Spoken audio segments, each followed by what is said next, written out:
Hi, these comments are for HF. This is Michael from BetterTOEFLScores.com. Thank you for doing your daily speaking practice. You're one of my TOEFL Speaking Bootcamp course students, and I'm getting ready to listen to your practice test. So this is the independent speaking rubric right here. Everybody at YouTube, subscribe to my channel, like the video, and then post this video in your social media. You can also make your comments below the video. So let's take a look at the email.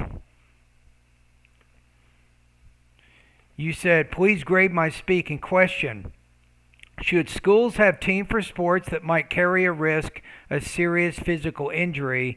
Explain your answer. Maybe that's something like boxing. It might be football, right? Football, American football, really, really high risk of injury. Okay, let's see how you did this. Now, anybody at YouTube, you might want to pause the video. If you want to do some speaking practice, do it right now. Even record yourself. And then the student you're going to listen to has pretty high speaking skills, so you can compare your response to the one that you see in the video here. All right, Hannah, let's go ahead and get started.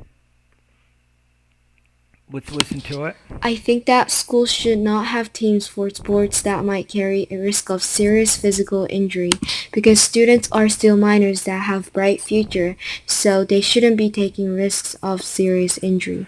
For example, at my school, football is one of the major sports, and one of my friends' friend got concussion from playing football, Wow. and now he has Wow. to take Good a break example. from everything until he recovers.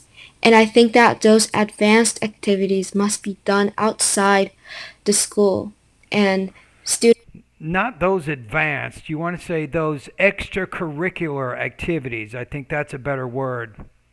students should be focusing on studying. Therefore, I think that those activities should be done outside the school because number one priority is academics.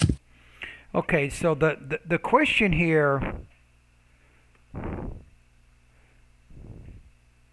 should schools have teams for sports that might carry a risk?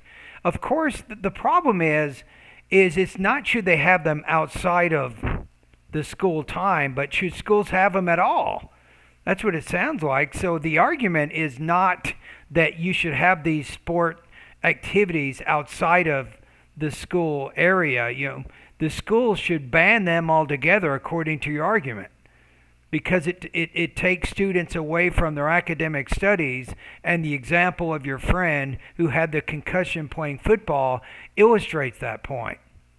So that would be my main suggestion when it comes to topic development. Is it sounds like your argument is to simply ban the sports altogether. Schools should not be allowed to have these sports that have risks of injury for the students who participate in them. You probably could have made that explanation a little bit better. Okay, so overall, I think your delivery is good. You're speaking clearly, you vary your tone, and you have fluidity of expression. So I like that. So that's good.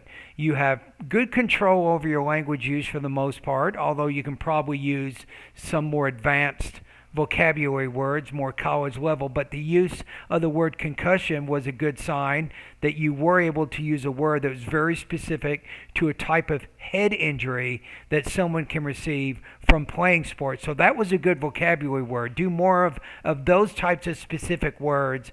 Topic development was fairly strong. I gave you some suggestions on that. Your score, I'm going to put you at 25 to 27 points on this practice test.